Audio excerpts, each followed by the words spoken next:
शाम शूटिंग कर रहे हैं और पीछे जो है वो शूट चल रहा है।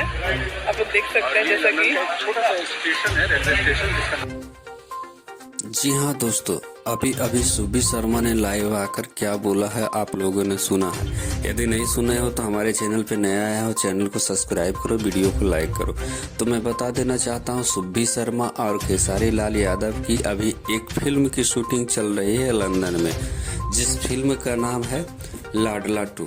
लाडला 2 में सुबी शर्मा और खेसारी लाल देखे जाएंगे। इसमें खेसारी लाल फुल फैमिली के साथ अभी लंदन गए हुए हैं, सुबी शर्मा भी साथ है, उनके साथ वो फिल्म कर रहे हैं और बहुत सारा एंजॉय कर रहे हैं। कल के डेट में खेसारी लाल और तनुश्री के साथ एक सॉन्ग आया था, दरदिया सॉन्ग। जिन लोगों ने नहीं सुना है एक बार जाकर जरूर सुनिए। और हमारे चैनल पर इसी तरह की खबरें पाने के लिए हमारे चैनल पर बने रहें। धन्यवाद।